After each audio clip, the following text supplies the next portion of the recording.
When you have more to offer, when the day job is awesome and you're great at it, and the second job is just as great, and the third job, and you have this great idea for another, when do you stop? When do you want more? I like more. Let's learn about more. Jason Stevenson is next. This is A Dash of Grit.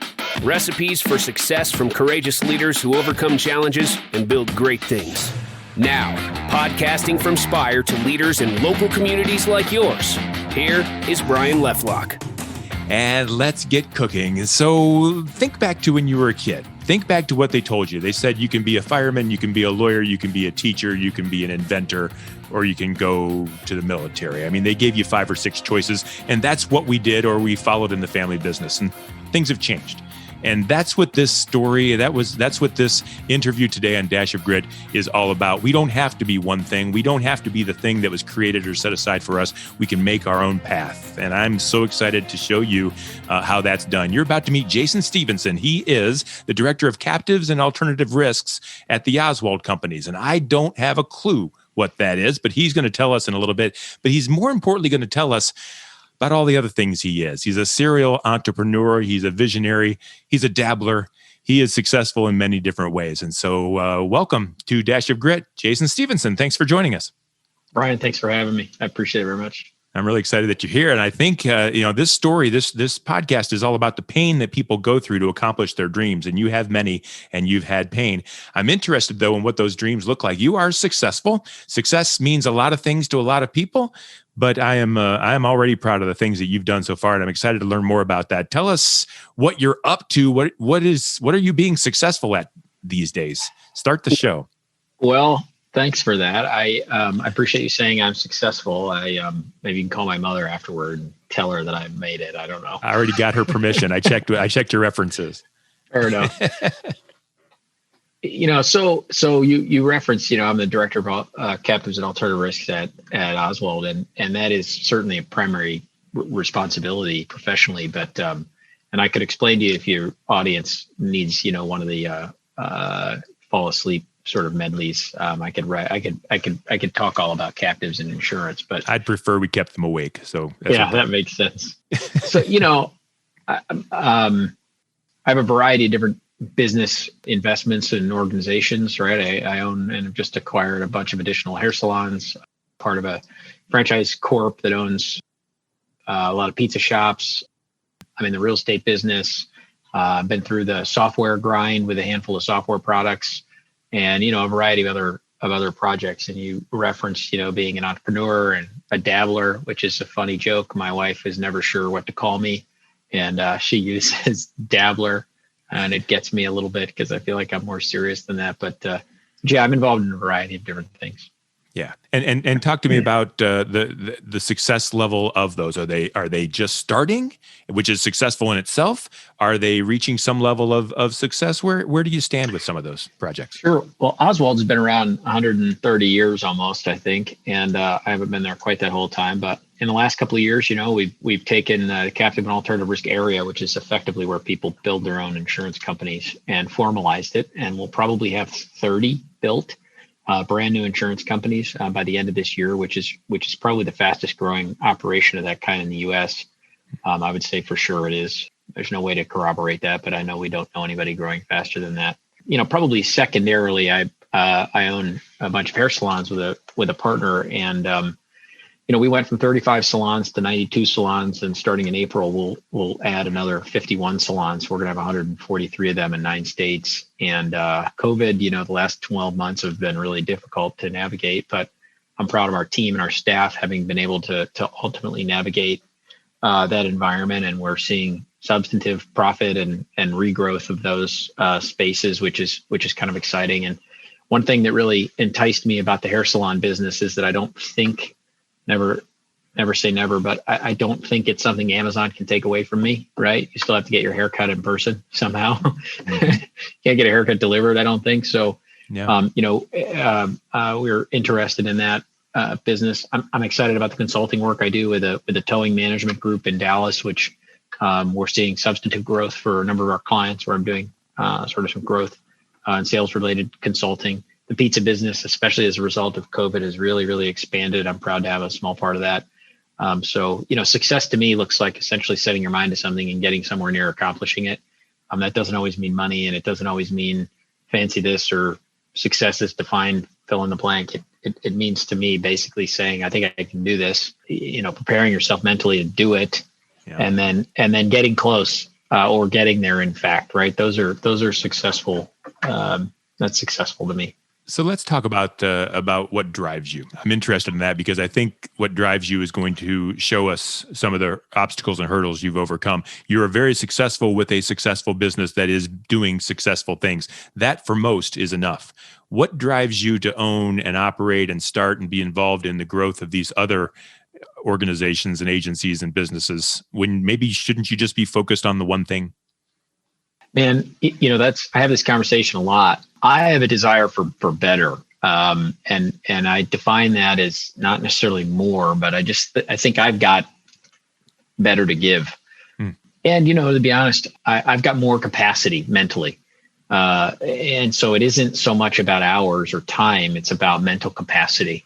You might say it's silly, but even with everything I've got going on, I'm still at a lot of times mentally kind of bored. I've got a lot of these things figured out, and I'm way more intrigued by figuring out the new thing than necessarily just kind of reoperating the existing thing. On a more technical basis, I guess, I've always felt more comfortable having eggs in multiple baskets. It just feels more comfortable to me.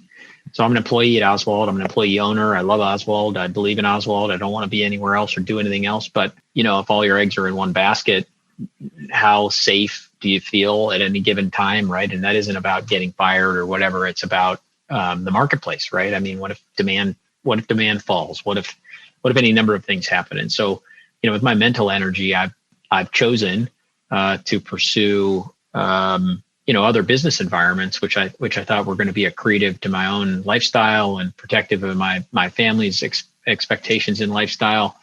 And by the way, you could absolutely expand your mental energy to deciding you're going to read a book a week, or expanding your mental energy to say, you know what, I'm going to hobby farm on the weekends, or I'm going to have a wood shop in my garage and make really cool tables. You could do that in any number of ways. And I do those other things too. I have this almost endless, it is too much, but I've got a lot of mental capacity, and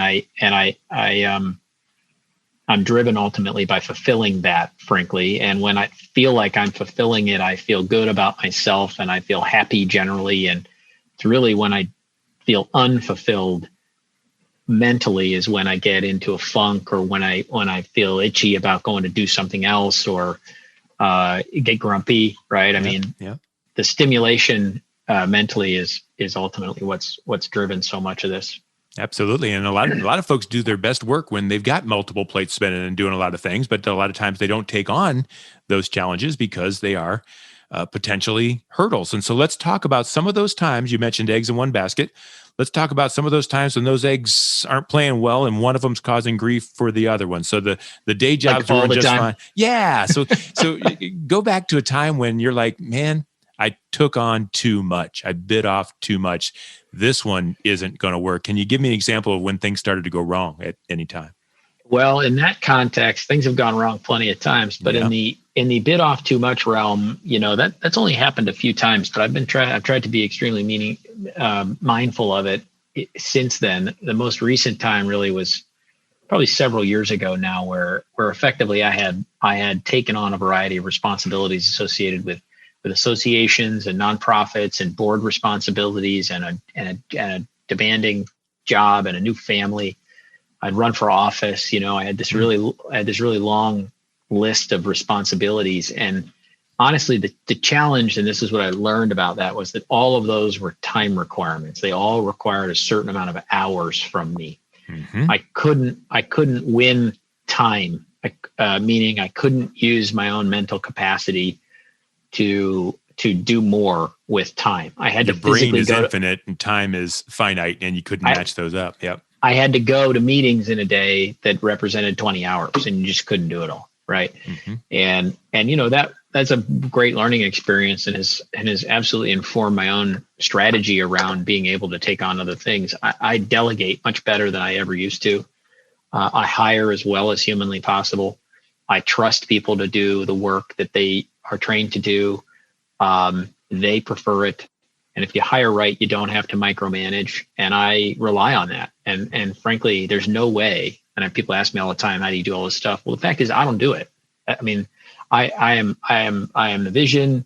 I am the finance a lot of times. I am, but I hire well. I have great support and staff. And if I had to be all the hours to all the things, there simply wouldn't be enough time to go around. So it was a great learning experience, frankly, and difficult at the time. I had to actually leave a handful of different things and resign from a board, and just, it was too time consuming. Yeah.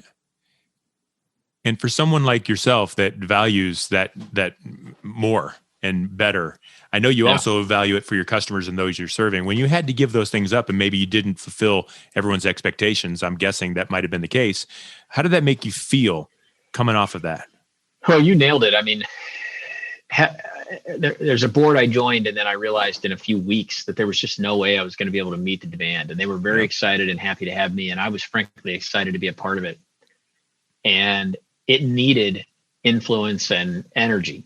And I very simply did not have the capacity to give it energy. Now, I could tell it what to do, but I had 10 minutes a month, right? I just didn't. And I was disappointed in my own decision-making, not being able to see that before it happened. And the truth is, ego, somebody asks you to be important to them. It's hard to say no. Yes. But I will tell you, it was more disappointing for me to have to look at them and go, I'm sorry, I committed and I shouldn't have. And you could see their heads drop, and they were disappointed, frankly, that I led them down a path that I wasn't going to be able to fulfill the expectations I had set. Now, somebody asks you, they vet you, you discuss it, you have breakfast twice, you go through this process to decide if you're a good fit. And I should have earlier on been able to be able to say, look, this is more than I have time for. And I didn't make that assessment. And so when I had to retroactively say, look, I'm really sorry, but I don't think I can do this, that was horrible. And they deserve better than that. And it wasn't intentional, but I learned an awful lot from that particular experience. Yeah. And I get that. And we've all been there. And I think the one question is, how do you know when that moment is, when you just have to make a decision? And then how do you move forward until you can exit gracefully? Or do you just say, I just can't serve you well, I need to back out now? What's the best way to handle that situation? Situationally, it's one thing or the other, right? I mean, if you've been in sticky situations, in one case, the best cut bait and move on, and everybody will appreciate a quick ending. In other cases, that's not fair. And so you might just have to sleep less for a little while. Right. And if you're conscious of your whereabouts as relates essentially to the relationships you're maintaining and the business company you're keeping and the other people and institutions and so on that are at some point dependent on you. If you're a decent person and you're conscious about your surroundings, you should be able to make the assessment, right? Is it fair if I just up and leave these people? Well, in some cases, the answer is they'll be fine. And in other cases, the answer is no, that is just simply not fair. And you can't do that. Best case, honestly, the right thing to do is to be honest with yourself before you make a commitment about whether or not you can see it through. Yeah. Right. Yeah. And listen, I have 3 little kids, and I tell them you can't quit. We don't quit. It's just not something we do. And I've had to do that a few times. And it's not so much that you can't quit because you shouldn't quit something that isn't good. It's because you commit to a certain period of time and a certain activity. And not only do you need to see that through, but you owe it to the people you've committed to, right? You throw them into a spiral too. And so I wouldn't say there's one way or another to do that. I think situationally, you should be aware of what your change in heart or your change in availability is going to do and be conscious of that. Yeah, I agree. I've got 3 older kids, and it's you still have to share that constantly. And the thing I think about, I was actually thinking about my kids too, while you were sharing your story. The thing that I was thinking about is I'm their father. I'm each one of theirs father. I'm also a husband. They want 100% of me, and they each deserve 100% of me. Very difficult to do. And so I switched the question and changed the topic a little bit. You've got all of these entities in your business world. How do you prioritize? If one really needs you, but the other one has to have you, and you've committed to the other one, how do you determine where your time and energy and expanse goes? Situational. I mean, sure. You already used that answer. You can't do that again. Well, it's the right answer, I think. I mean, it is. It has been a lesson in my life thus far in prioritization and time management. And for the most part, I've been able to prioritize and time manage by delegating appropriately so that I am taking on, an appropriate amount of really it's time. So the fact is I try and plan ahead and I do my best. I mean, I would be lying to you if I told you that, there's a methodology I use and it color codes it and there's a special functional thing or whatever. I keep a common calendar so that, I don't overbook things.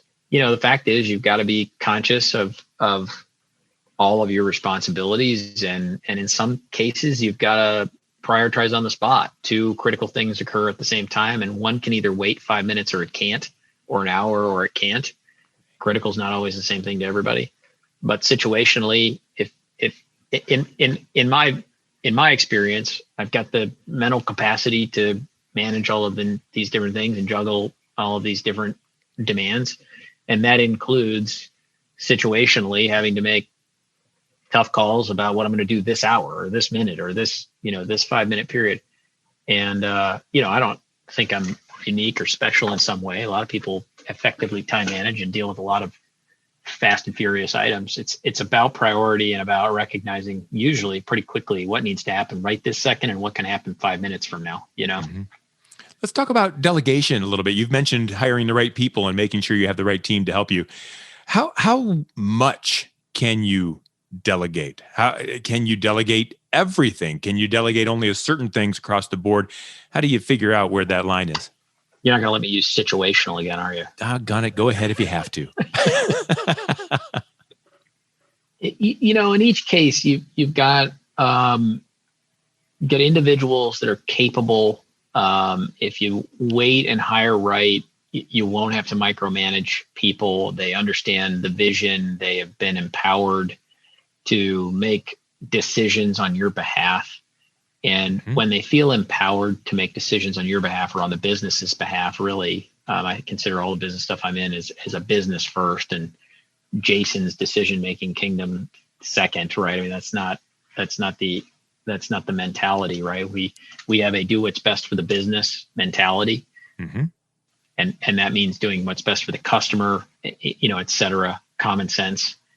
In most cases, on a day-to-day basis, there's very little that I would demand to be consulted on, and very little that I would disagree with the decision they've made. And from time to time, I ask, what's the logic? But rarely does someone say, I need this, or I should have that, or we should invest in this other thing. And I say, no, that's silly. I don't want to do that. I mean, that's really uncommon. And it's mostly because we're on the same page generally about what we're trying to accomplish, about what the business needs and how it needs to operate. And the right people are making good decisions on behalf of the business. And that's got a trickle up effect to me, right? I don't need to press down in order to get good decisions made. Good decisions made trickle up to be accretive and valuable to me. So delegation has been probably the most important skill and anxiety management test, right? That I've ever worked on and has been an extremely valuable skill to learn and take on. I've been told for many years, you can't do everything, you've got to delegate it, but that's much easier said than done when when you've got a lot invested. Has it ever failed you that you've delegated too much?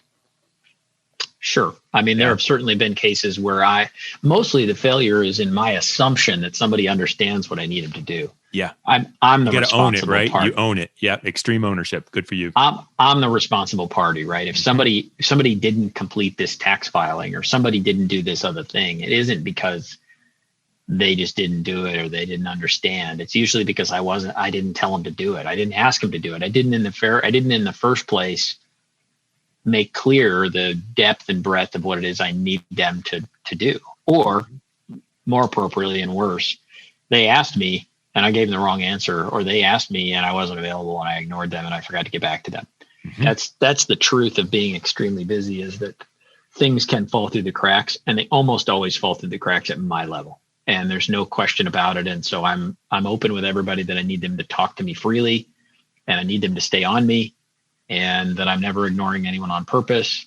But delegation that doesn't work is usually a function of, my inadequate sort of expectation setting, not them generally. If you chose the right people, they don't walk out on you. They don't ignore what's right. That's not in their mentality. Any deficit that's produced at their level is a function of me not outlining it and being, appropriate from an expectation standpoint. Yeah. And so you've learned to completely trust and learn to try at least to communicate your expectations so that you can get the right on the other side. I'm wondering if you can give folks listening and watching, what's your number one advice for hiring the right person to be able to serve as a mini me, or to get things done the way I would want it to be done? How do people go about that? It's hard to hire today.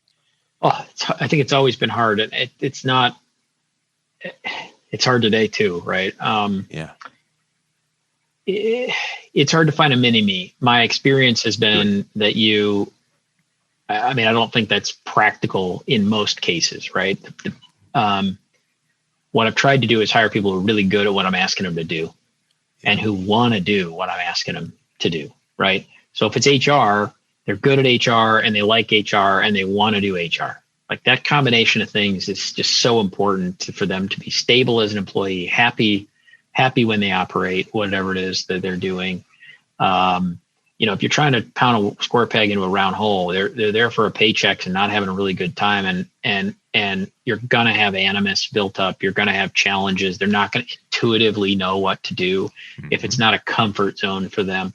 So a mini me is not practical, but at least not in my experience, because, I'm doing more than most people, but hiring people for their primary skill sets and things they want to do is the difference. If you can tell they don't really want to do this, it's probably not a good fit for either one of you. It'd probably be temporary no matter what. Yeah. I asked you about it. As soon as I asked about the mini me, I answered my own question, because that's the one thing that I fail at, is whenever I'm trying to hire or find someone to help or whatever, I say, do it my way.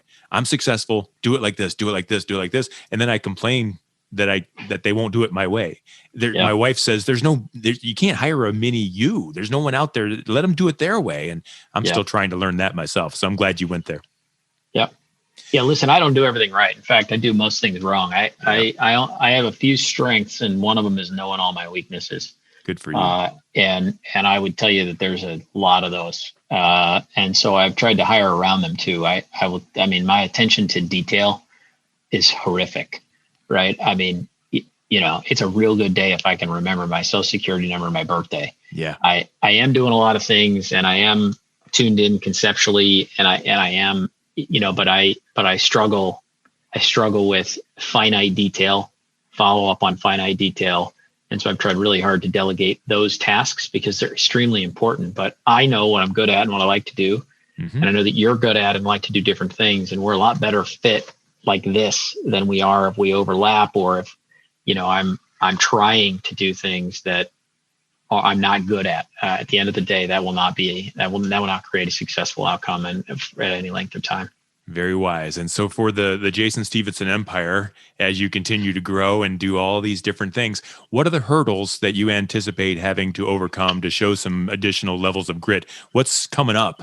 What's in front of you that you're going to have to get across?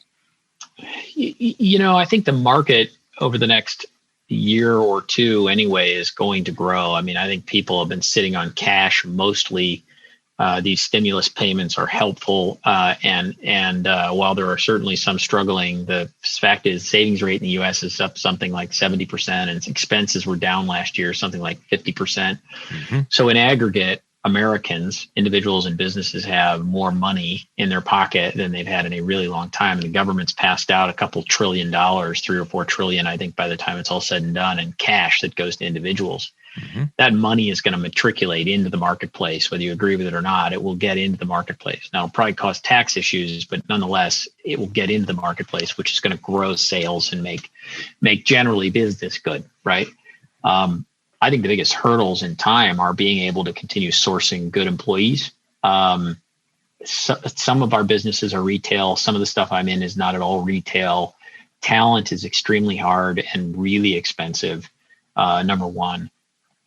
Number two, honestly, personally, I think I'm going to have to cull my efforts, right? I'm going to have to limit the amount of things I'm doing, because as much as I've delegated, I'm still very hands-on on a lot of things. And so over the next year or 2 or 3, I will probably work to either exit some things in an effort to limit the dispersion of my brain power, or further delegate to the point where I'm really think of it as an investor instead of an officer, right? And it's just a terminology in my own mind, but those are the big challenges, I think. Staff, people, and personally, making sure that I can continue to feed my appetite for variety without getting overextended. Jason, whether it's about the Oswald companies and what you do there, whether it's about the hair care industry or the pizza industry, or if folks just want to learn how you keep it all straight and how they might be able to learn too, how would you ask someone to get in touch with you if you would like them to? I'm happy to talk to anybody that's got an interest. I'm in the Cleveland area. I don't know how widely this is viewed. I'm in the Cleveland area, but I travel and I'm all around. But they're welcome to email me. Probably the best thing to do. Email is I can give it if you'd like. It's up to you. Sure. Yeah, sure. The best email to get in touch with me is jts@jasontstevenson.com. It's just my name, jts@jasontstevenson.com. I'm pretty connected to my email and all my technology. And so if you've got questions or you're interested in hanging out sometime or interested in any of those particular business items, or just want to talk, I'm happy to connect. That's great. And I appreciate that. And that's what this show is all about, is connecting and inspiring and helping folks overcome or feel inspired to overcome the challenges in front of them. So thank you for sharing that. Quick plug for Spire Advertising, which sponsors this program. We are a marketing company that helps businesses overcome their own challenges. And if you're spending too much on marketing, not getting the return that you need, trying to overcome some ceilings that are in front of you, those are the things and challenges we like to help you address. So we are at spiread.com. You can find me on LinkedIn. You can find me at the Dash of Grit homepage that you're listening to now. Thank you very much, Jason, for being my guest on this episode of Dash of Grit. Jason with Oswald Companies and every other thing that fits into his exponential brain. I really want to thank you for one thing, your vulnerability. Very real, very upfront, open and honest about your limitations, lack thereof. And I think you resonate with a lot of folks. So thank you very much. Well, I'm happy to talk about my limitations. They're hard to hide from, right? You're going to figure it out pretty quick. So it's just honesty.